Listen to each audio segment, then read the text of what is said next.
Have you ever felt like you're just a puppet in your own life?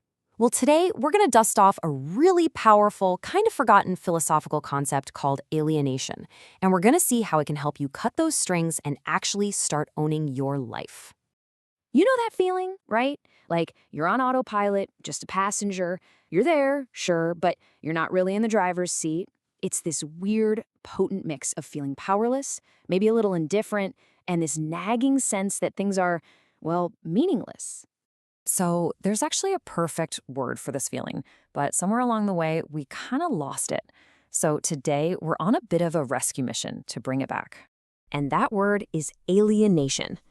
For a long, long time, this was the go-to term for social critics trying to figure out modern life. Everything from the daily grind to social pressures. It just perfectly captured that deeply unsettling feeling. But then, something weird happened. As the philosopher Rahel Jaeggi points out here, the whole concept just fell out of fashion. It got labeled as old-fashioned, problematic, and it pretty much vanished from our vocabulary. So what on earth went wrong? Why did we just abandon such a useful idea?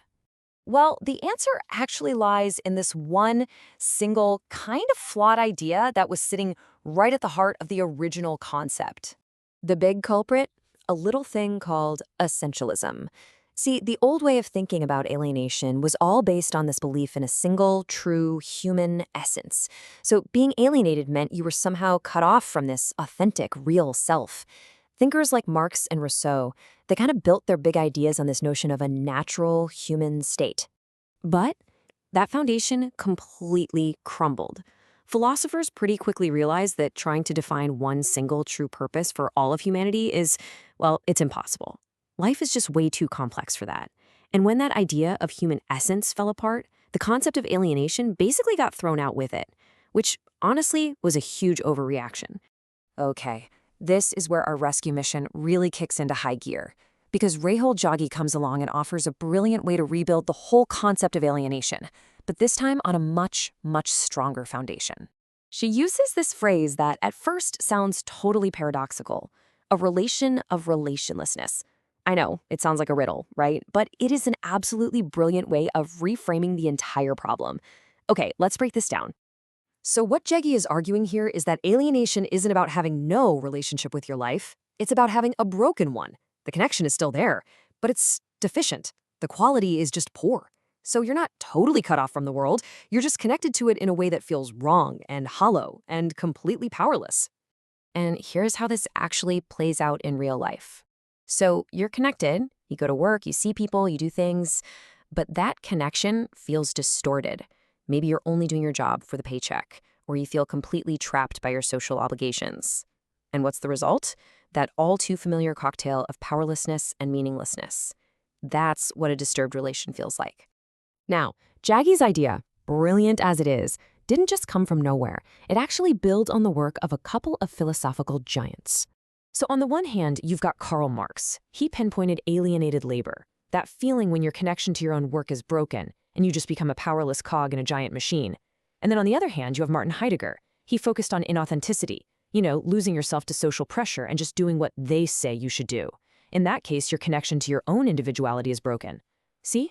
Both are perfect examples of a relation of relationlessness. Okay, so if alienation is a broken relationship with your life, what's the opposite? What's the solution here? Well, this final section is all about the answer. The antidote, according to Jaeggi, is something called appropriation. And no, this isn't about owning more stuff, not at all. It's about the active process of making your life and your world feel like they are truly yours.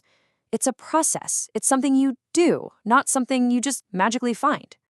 So this is the really crucial point here. We are finally free from that exhausting hunt for some mythical true self. The goal isn't to find yourself. The goal is to build a healthy, vibrant, meaningful relationship with the life you actually have right now. And this, right here, is the ultimate goal. Overcoming alienation really means achieving this very special kind of freedom, the freedom of having oneself at one's command. You're no longer a passive object being pushed around by life. You become the active author of your own story. You're in control, and for maybe the first time, your life genuinely feels like it's your own. And that brings us all the way back to you. With this new way of thinking, the question totally shifts. It's no longer, who am I? It's something way more powerful. What would it take for you to not just live in your world, but to truly make it your own?